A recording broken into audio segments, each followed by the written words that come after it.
G'day, friends, and welcome to Writing Corner, my writing journey. If you're new to the channel, please like, share, subscribe, all that fun stuff. And don't forget, without the notification bell, you will not be notified of live streams. If you'd like to support the channel, please buy my book. Description's a link below. I have two Patreon accounts, one for role-playing, one for my books and artwork. Of course, the artwork is commissioned by me based on characters from my books. And, of course, you can follow me on social media. Of course, I'm pretty much documenting my writing journey, and today, just actually not long ago, I finished the first pass of the edit.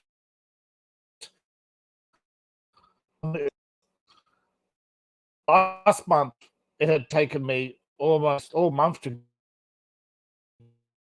get the story right. For Chapter Friend's Gambit, about 8,000 words. I have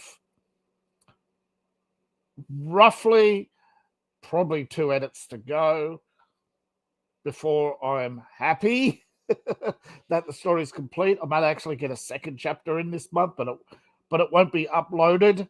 I will merely write the outline, etc. I've got other things to do, such as role-playing game material. Hopefully that will be done. You've got to pay the bills, and of course, every day, Twitter, marketing. I've got upcoming interviews. I had a fantastic interview with Paul. Hopefully coming soon. I have another interview up and running. Now, of course, many of you, it's the longest part of your writing journey is going to be the editing. You're going to spend most of your time with editing. You've got to be comfortable with deleting text. You're going to be comfortable with letting people read it and criticize your work. I mean, this is what's wrong with Hollywood right now. They can't take any criticism. James Gunn, however, said that this isn't his, at first he said this is his Guardians. Then he said this is his last Guardians. He thinks it's his best work.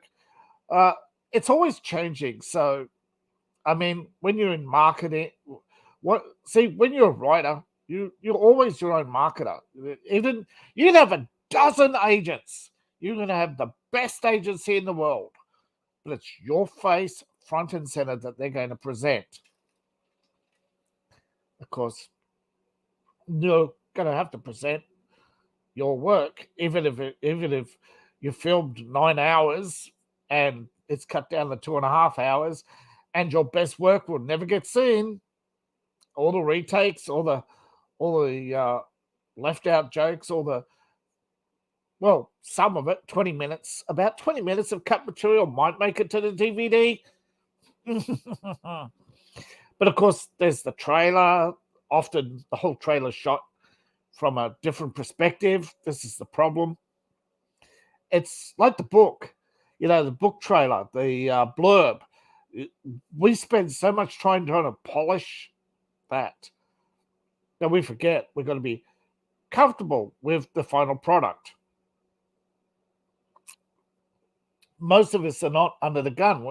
And recently, Kathleen Kennedy came out and said, wish we had to spend 2 to 3 years just on the script.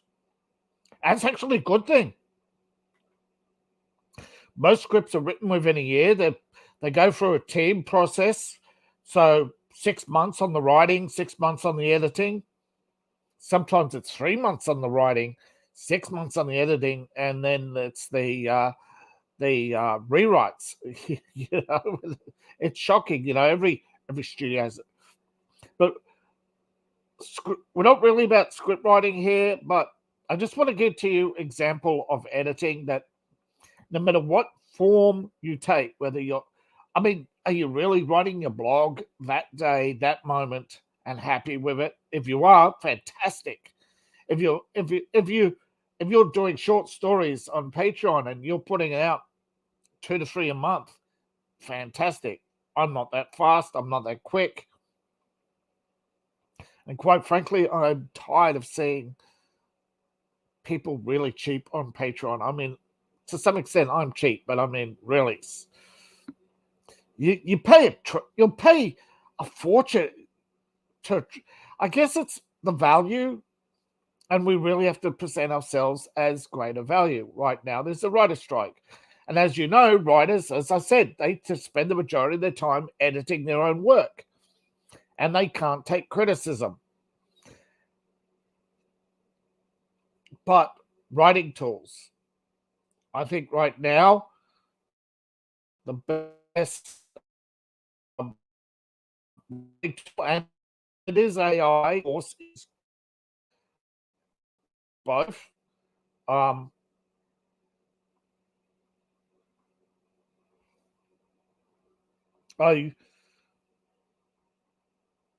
can't value one above the other. I mean, I use ProWritingAid to consistency, spell check, style editing, and then I use Grammarly to pick up as much of the grammar and passive verbs as I can, rewrite as much as I can for variety and this is a problem in it. Variety, consistency, and delivery. It's like a triangle where the sweet spot is more consistent. The variety comes down a bit, and you're more focusing on the consistency and the delivery. That because sometimes if you over edit, you end up with everybody sounding like you instead of everybody sounding like them. And so you're going to spend a lot of time editing, but try to speak. Sometimes use the read aloud. If you've got Microsoft Word, read aloud your work to you. And I try that as much as I can. I know it's hard sometimes, especially those who are working and don't have a lot of time. Sometimes you'll have a great beta reading team and they'll do it. So this really has become, for me, a team effort. I value the input. I value the people I talk with. I value, particularly with the interviews, try not to stress about this work and try not to treat it as work. Try to treat your writing as your hobby, even if you're a professional writer. This is a dream job for most. I love writing. I love creating. I love world building. I could probably sit down and write RPG manuals on worlds and put together amazing landscapes and try to work with an artist to put together maps. Unfortunately, this costs me money. The maps, particularly star maps of cities, I believe it'll take months just to do a cityscape, particularly something the size of Imperial City. Love to. I mean, a concept sketch artist on the Palace said, hey, this a character, I could do a couple of characters a month, but something like the Palace, conceptual art, I think the cover guy, he did like 3 months. And it's brilliant. It looks fantastic. Yeah. If you don't, I'll bring it up. I believe it's on the 3rd cover. This would be Into the Elves Mound. Oops, wrong. Into the Elves Mound it is. And that would be the which is the best.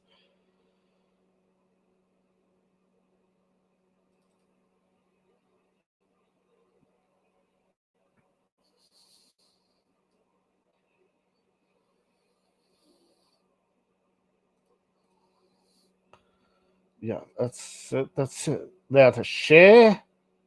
Oh, why don't you want to share? Why don't you? Close. I've got to be on the right tab. Right. Present.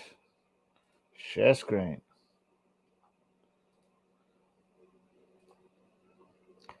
Now, that's the view of the tower for the Imperial Palace, viewed through the astral plane into the material plane. So you got the mirror image of the castle. So you got a mirror image in front of you and the real in the distance, sort of like, and the water is actually the mists, and you see the mist. It is fantastic. Of course,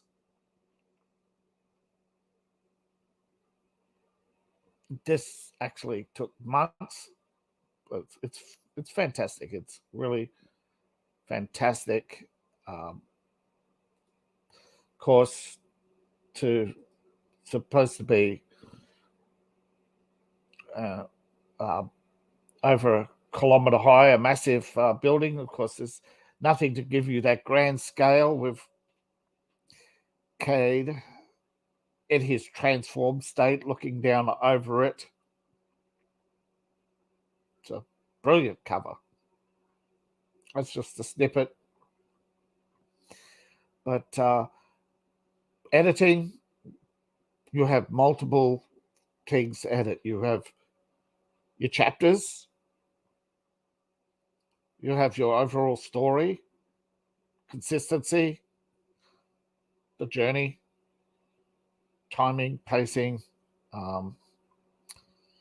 Then, of course, you have your blurb, how much you're going to spill, the little teasers, the little hints, the little hawk to draw in the reader. And, of course, a lot of people forget you're editing the cover as well. You're designing the cover. What's the cover? Don't forget the cover's the hook as much as the blurb. Cover artists, as you know, believe it or not, Fiverr, plenty of them. I have used them. You'll get comfortable with one, and yeah, I work with a couple of artists, and yeah, it's always good when something comes out like, wow, that feels like the book. Sometimes you got to let your artist read the story to get an idea, or at least create a blurb of the character to give them some idea. Now, of course, when it comes to having ideas, and I think a lot of you have experienced this and know what I'm talking about. You're in the shower, you're just about to go to sleep, you wake up in the middle of the night, you're driving along, or sometimes you're reading something, right? Or you're watching TV. Now, if you don't get stressed and you keep a presence of mind, I doubt you're going to remember in an hour's time what you thought of. What I would suggest is you get in the habit of reaching for your phone, having the voice recorder app and the notepad app keyed up on your home page. Tap it, try to clear your clutter. Have a little tools. Bring up your voice recorder. Record your voice. Get used to recording your voice. Get used to listening to it playback. Get used to typing and pausing. Develop new habits. Develop fresh habits every day as a writer of writing. Now, the habit of writing, the habit of using your phone, can only take as little as 10 minutes a day, at least 3 to 4 days a week. Try for 5, but 3 to 4 days a week, 10 minutes a day, just going over your notes, speaking your mind to your phone, going over your notes reading them aloud to your phone and playing them back. Trust me, could you imagine, right? What would happen, say, these directors who often produce visual feasts with no story, and I'm not picking on Guardians of the Galaxy this time. Luc Besson's done it. Steven Spielberg's done it. A lot of directors have made flops. But a lot of the time, it's well made, visually spectacular. I've seen some visually spectacular games too. But unfortunately, the story is very linear. And you get this, like, particularly with the rise of FPS, believe it or not, video games today, the top sellers, what do they have? A story. What hook do they have? Immersion. Something even as the 90s, you look at older shooters, older games. You look at the rise of RPGs. What brought people in? It was a story. You get used to editing your story. You get used to using your phone. You get used to editing. You get used to reading aloud and listening back to your own work. I'm still trying it. I'm not saying it'll happen overnight. Developing new habits isn't easy. Developing the habit of spell checking often, checking your grammar as you go, reading over your work because remember, the AI is only spell checking this much each time, and it's actually not spell checking everything in order. I don't know why it does this, but in order to be fast, it goes like this.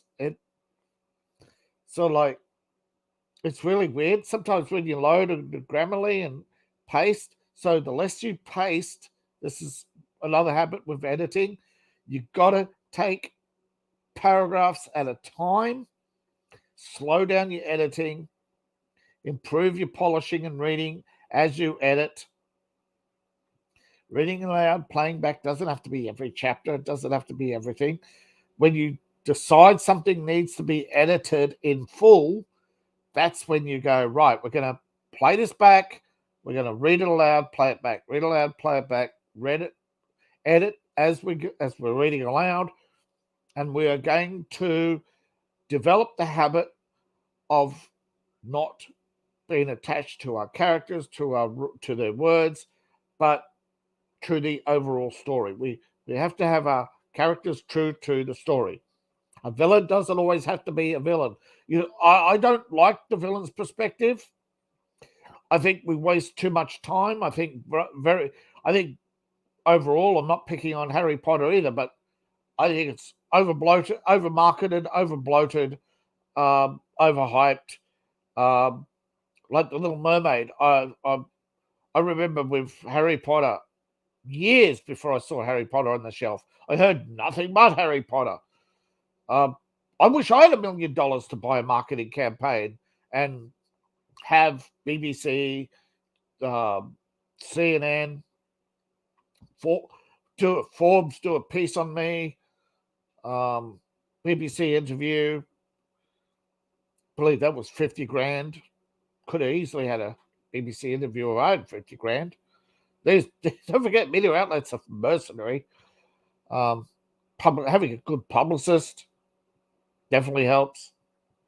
A lot of luck, though, rubbing the lamp, working until you find that one influencer who happens to have 1 million real followers and not 1 million fake followers.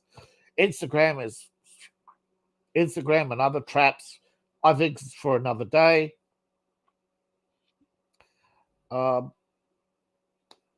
don't know how much I could talk, if I go the full hour or not, about the phone apps. There are apps for dictionaries, there are apps for thesaurus, there are apps for grammar, there are apps for English, improving your English. I mean, if you ask me to break down a sentence right now, verb, subject, noun, it's like, you know what you're doing, but I'm not an English teacher. Sometimes it feels like that.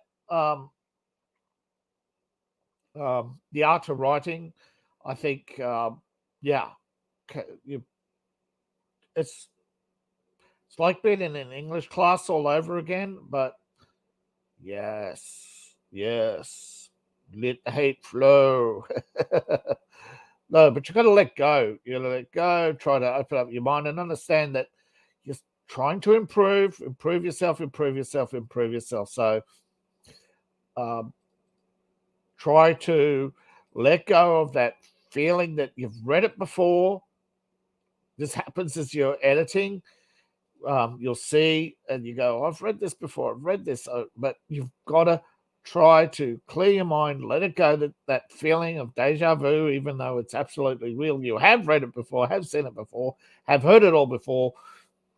You just have to go over it and over it and over it and let go of that habit of dismissing something you've read before, because you've got to get back into the study to improve your writing. You've got to get back into the study mentality. A few hours a week you may only have, so 10 minutes a day, reading, editing, speaking to yourself through the phone, speaking back to yourself through the phone, reading,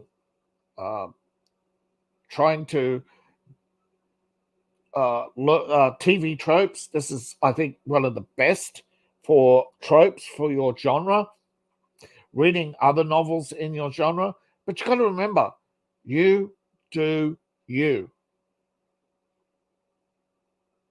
I don't care if Stephen King says only do X amount of words per chapter. He doesn't. I've read his books. He's a great waffler. He meanders in his early days, but oh my God, meander. You cut most of the middle out, you'll never miss a thing. You don't need the side stories and follow this kid who gets eaten. Just get to the part he's eaten and move on. But unfortunately, sometimes the journey is good enough. If you make a good enough journey, an epic journey, because Tolkien took, no doubt, he took at least 20 years from the time he started The Hobbit to the end of the Silmarillion, 20 years of his life. And then Professor Tolkien started with started Lord of the Rings, 11 years after, I think it was 11 years after The Hobbit. But he already had, he didn't start from nothing. He'd been building and working on this world. So, but 20 years of his life out of 40 plus years of his career. And so, see, you can have somebody who'll pump out 100 books. Magic formula, they're out there. AI chat, story for another day. Haven't yet experienced it, haven't really looked into it, but it's a threat, no doubt. But right now, we're using AI to edit, right? Whether it's ProWritingAid, Grammarly, it's trying to identify the noun, the verb positioning, the subject, and identify whether or not the verb, the tense, and the prepositions, the pronouns all match. And then, of course, unfortunately, these days, they're trying to add too much modernisms. Turn off the University of Chicago, turn off the Oxford. They don't even have an option, anymore for Oxford comma. But they have an option to turn off University of Chicago which is all the modernisms like gender neutral language. Yeah, if you've ever seen any of the Captain America memes, you'll understand that one. Somebody right now is doing the Zemo meme with Falcon. He may be out of line, but he's right, says Falcon. And no, I don't think I'm Zemo, or Lamo. But yeah, Zemo is a ripoff of Nemo from Jules Verne, 20,000 Leagues Under the Sea.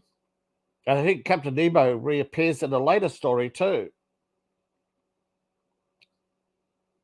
Or did he appear in an earlier story? Damn it, I'm now confused myself. Asking too many questions. But anyway, I think phone apps, choose the ones you like. There's plenty of dictionaries. There's plenty of grammars. There's plenty of words of the day. There's plenty of English lessons. And just because you speak it doesn't mean you speaky goody. Me likey. There are plenty of people who've spoken English their whole life, and they're suddenly shocked when they turn on the editor for the first time, and after writing a couple of pages, suddenly find them, and they read it back very quickly, and then suddenly notice line, all starting to appear. Because remember, it's not doing one check. First, general spelling, commas, and it's going to start looking at pronouns, verb placements, and then it's going to get more and more sophisticated. There's different categories. I don't know if you want to go through them, but it depends on your style. First, you have to when load the page. Now, right now, it does not have genres. So for me, call it at the sale general fiction. There are off, but you'll notice, particularly Word 365 users, formality and some of the other options do turn themselves on, and this is a problem. I've bitched at Microsoft many times to get rid of that. They swear it doesn't turn itself back on. Anybody out there can confirm it turns itself back on? Because I'm pretty sure I turn it off, but every time I load it, it's come back. But anyway, if you're using Word, customize in account settings, you're going to have to come up with a lot of your own shortcuts for place names, 3-letter shortcuts for place names, character names, just a few. These are your main characters. These are your main locations. So you go KAE space and boom, K. I mean, it sounds silly, but comes up Kate Hashimoto, backspace over the Hashimoto. I mean, I know it sounds like I'm doing extra work, but trust me, these little shortcuts and these little things, these get you in the habit remembering, knowing the characters' names. You get all sorts of cheat sheets out there these days, all sorts of little side programs that will have your character names, place locations, set. A lot of them are for script writing. We have characters, settings. I think that's it. Characters, settings. Oh, action. Yeah, action in template, action templates. Yeah. Most of the time, you're turning off school and work options.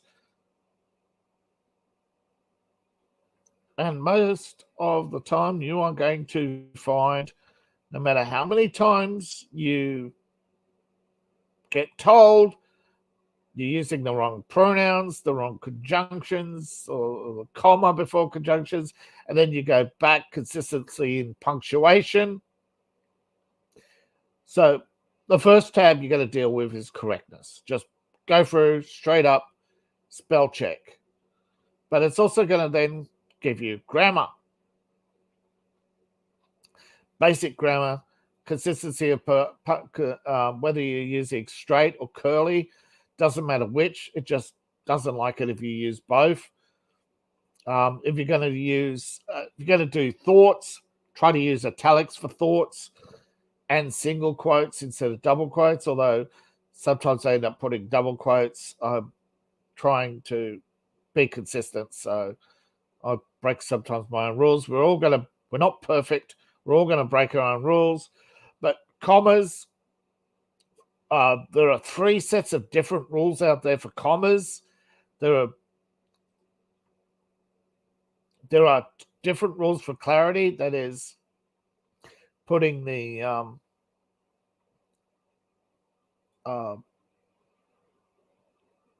subject before the noun, or the noun for the primary. Like here's one, passive voice. The elves are known by many names, and the spell checker says no, many names know the elves. See, that's the problem, isn't it? Not every verb and noun can be swapped in position. The AI still got a lot of learning to do, but then engagement. Too many of the same word, and the most common, that's like major, largest, smart, ancient, old.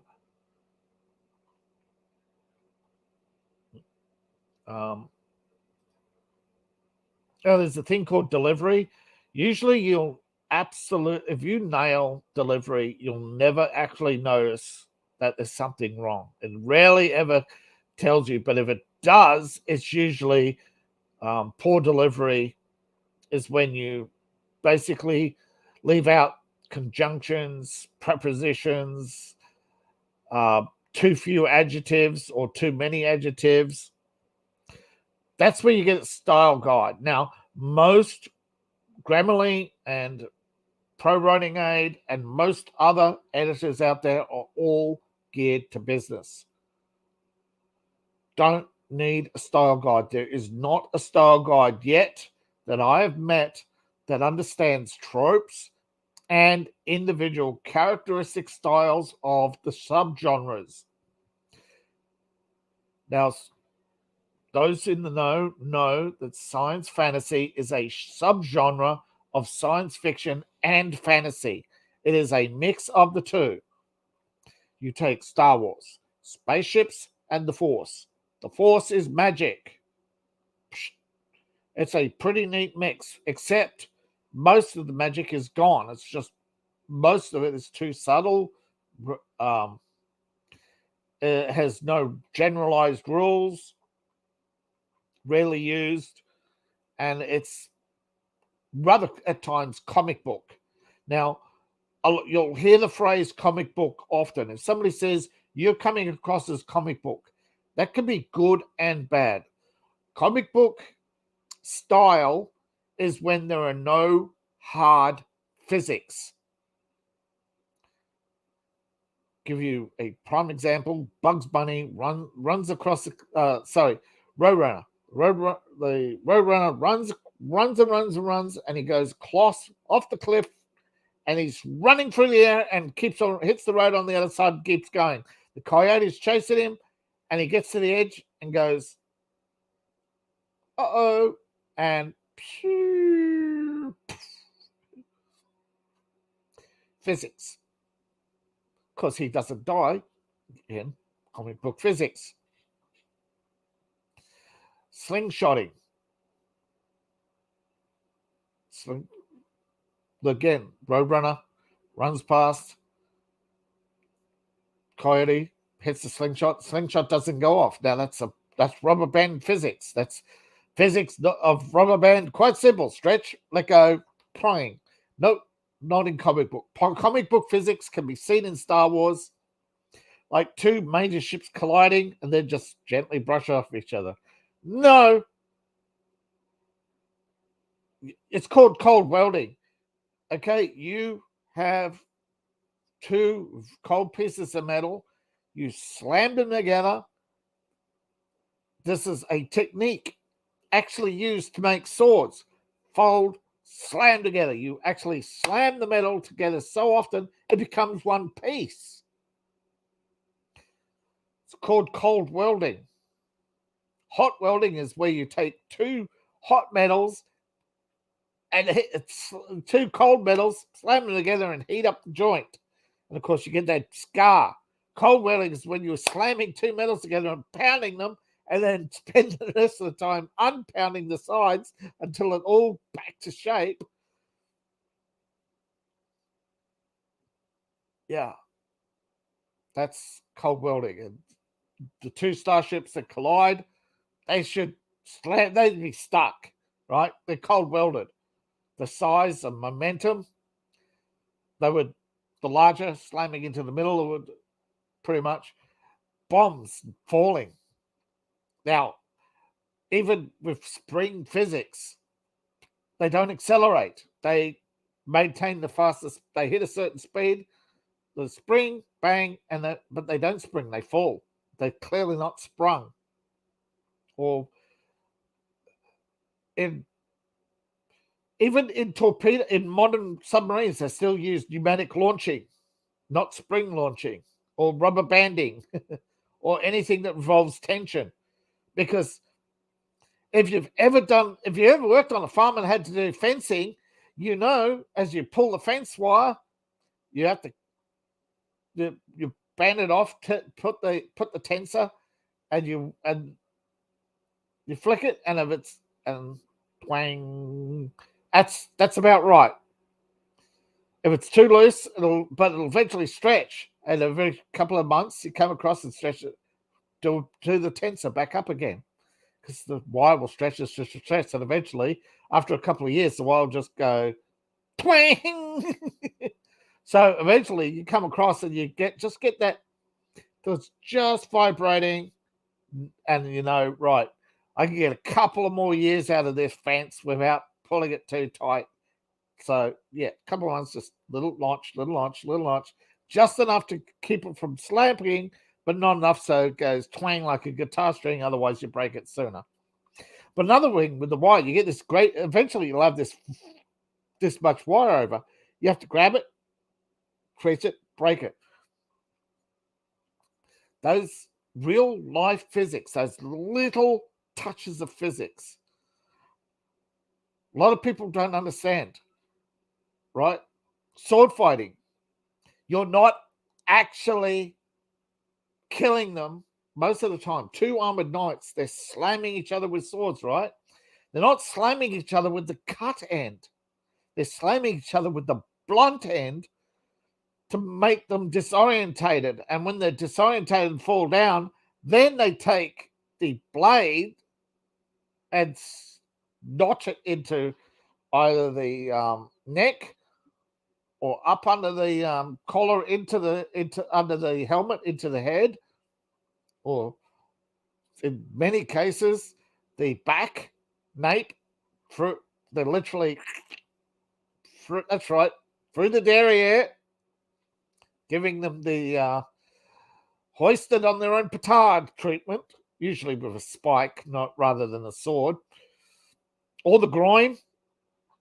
There's about 8 cuts they learn. But you don't ever get a knight swinging his sword with the blade against the helmet. It's the flat. That's why they often fight with the mace, banging each other away with the mace. And then once they're down, they draw their sword. There's a very good movie, Ivanhoe, pre-60s, pre-70s, actually pre-80s movies. A lot of more realistic sites. Ivanhoe, Robin Hood, the Black Knight, all of them. No, they don't fight with the swords. The swords are the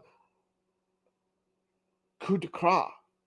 You bang them around with a mace and a shield, and then when they're totally disorientated, you conk them over the head, get your sword out, put her into the collar, stab right through the throat, let her bleed to death if you're really cruel.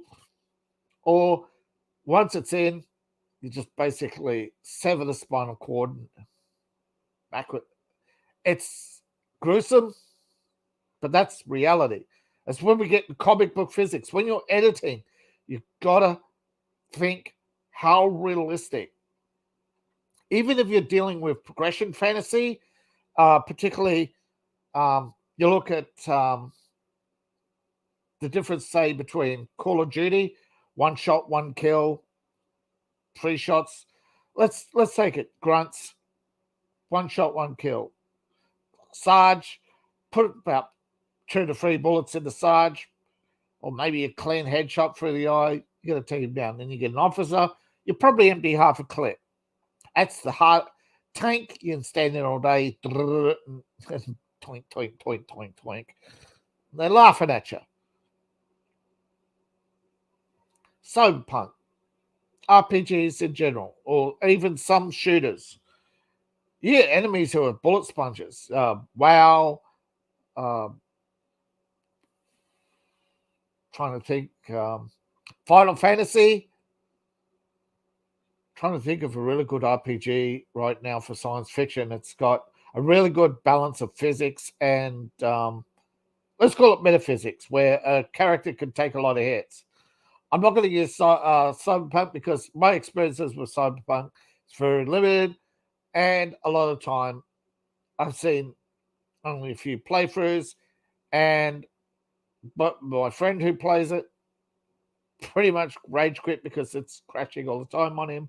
I don't know what it is. I can't help him. I just have no idea what's gone wrong. It's supposed to be fixed. It's not. The curses of PS4, I think. I think a lot of people, they're pretty much admitting now they played through on a PS5 and they did the early level up. You know, level up. Do the main storyline. Don't do the side quests. I get it over and done within 20 hours. Half of which was time spent leveling up so they could just basically walk through, kill one shot everything. So there is that, because there are times where it's just so frustrating. If you tried to go from start to finish playing the game properly, and how many times character dies because he runs into 8 enemies, or he runs into an enemy that could just charge you and cut you down with a machete. So that's cartoon physics. Cyberpunk 2077 is in its current state is still cartoon physics. It's not proper progression fantasy. In progression fantasy, you know your level and you know the enemy's level. When you look at the enemy, you have some sort of indicator. In reading, when you're reading progression fantasy, they know they're up against a high level. They know the size, the power. The more powerful a character, it has an aura, it has a presence. It's not there in some video games, and it's not there in some books too. A lot of books take it that every young buck can pick up a sword, do a couple of montages, and suddenly be a karate master and take out the Bruce Lee. He Enter the Dragon, poof, 50, 20 guys, totally Mary Sue's his way through until he meets Chuck Norris. Gets his ass kicked. But he eventually wins. But it's just cartoon physics. It doesn't jive, so to speak, if you want it. But that's where editing comes in, and with editing comes knowing your genre, knowing the best in your genre, and knowing whether or not, you can read the best in your genre and not like it. I know a lot of bestsellers these days from 20 years ago aren't widely accepted. anymore. And not because of the pronouns. It's just the story's too basic. A lot of stories don't have the sophistication.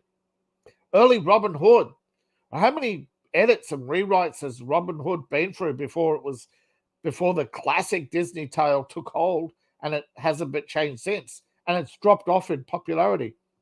Edgar Rice Burroughs eventually dropped off in popularity. Agatha Christie, probably still mid-range now, but Midsummer Nights, I think it's Midsummer.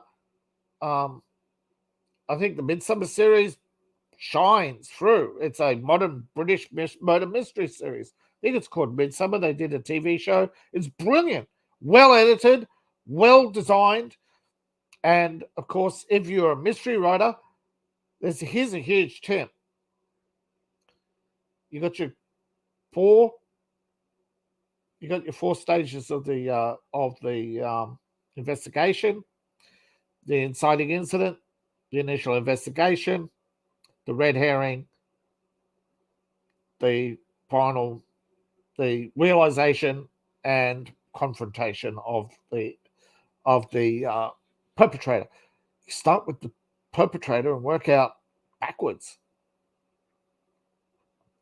You work the investigation from both directions, so you know from start to finish that you could go back and go, yeah, here are the clues, but here are the red herrings. Here's the witnesses, the false witnesses, the misleading witnesses. This is, mysteries. They're not as easy to put together as you may think. It is a puzzle that you start complete, break up, spread out, and you have to present it in such a way that nobody else has and rarely is there. So otherwise you just Clue, right? Playing Clue. And halfway through, people have closed it and says, I'm done. That's why there are a few good mystery writers. Just like it was a few good horror writers. Horror writing is often like mysteries. So, and I think I try the mystery approach sometimes to know the story, to read it backwards, to know the clues, I obviously, my most edited book is the first and my third. My fourth, maybe. We haven't finished, so. But it depends. Are you going to produce a lot or you're going to produce a little? Remember, you may not know which becomes your best work. And I know people want Sniper. It is a villain perspective piece. And I may start it once I finished Erotic Tales. I don't know. Depends what the audience wants. Depends what the audience supports. So far, my support wants more Cade.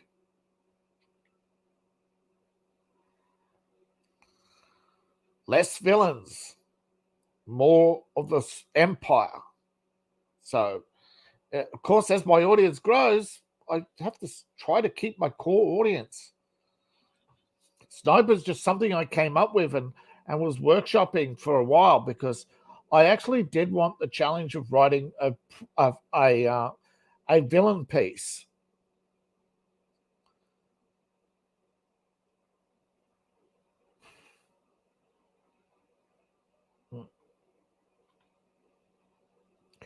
Now, of course, hopefully you'll give us the likes, the thumbs up.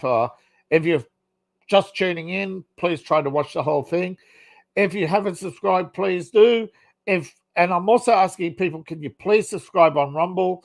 I need some more. I cannot live stream on Rumble until I get more subscribers on Rumble. I'm not expecting to get kicked off YouTube. It's just that YouTube, I don't know. I'm not reaching a wider audience. I'm reaching too narrow audience on YouTube. I'm pretty much getting most of my views straight off by clicks from Twitter.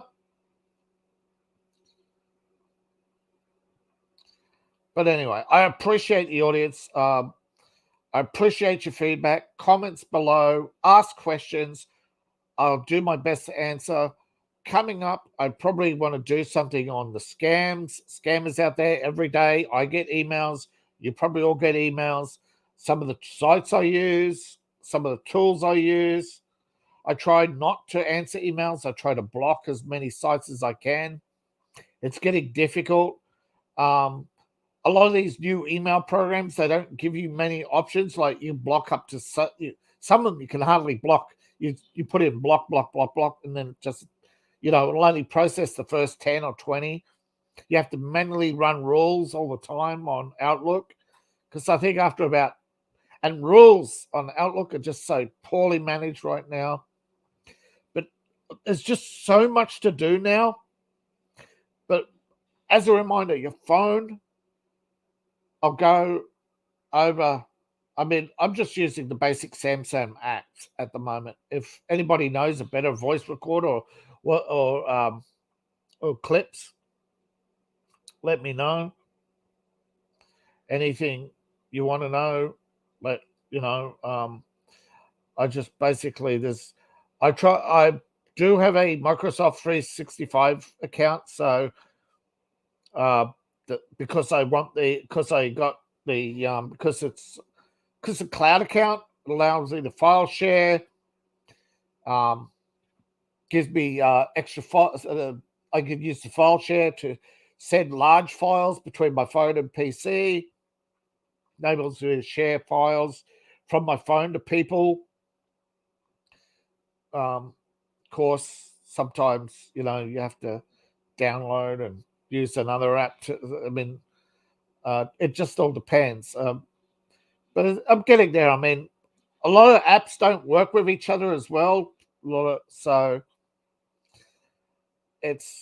a lot of apps don't work on certain phones. So if I say this is the voice app I use, somebody's going to say it doesn't work on my phone. I'm saying you have to find the voice app that suits you and your phone. But I'm just saying, I use Microsoft 360. And people are going to say, "Oh, what about OpenOffice? It's free." Yes, it's free, but it only has a basic editor, basic spelling, basic grammar. Some of the plugins don't work. Yes, you can use just basic Office subscription and copy from OpenOffice to your basic Word. Use the plugins, use your grammar plugins, your spelling plugins, and all your others, because you can use Word 97, save and load. But I think there's no support for anything. I think there's still support only for Office 97. I don't think any other versions are supported, although you can add and edit older documents in OpenOffice. OpenOffice is fairly stable, so is Word, so there's no stability issues. It's just a personal preference. I'm not advocating for one or the other program there. Same with ProWritingAid. I'm somewhat partial to ProWritingAid in the editor, but again, I find it easier just to edit in snippets rather than the whole document. And of course, ProWritingAid has changed its app. It's a universal app that sits in your box, and it seems to be rather quiet at times. Most of the time, it just doesn't seem to appear. I think it only recognizes some text boxes. So just for now, I recommend using ProWritingAid through the online editor, edit with snippets. And when it comes to overall editing for different styles, passive verbs, picking up on style, go through Grammarly. Thank you all for listening. I appreciate each and every one of you, particularly if you subscribe. Share this video around. Try to watch the whole video. I'll try to add topics to all my videos in the future so people know what I'm about. And thanks for tuning in. Bye for now.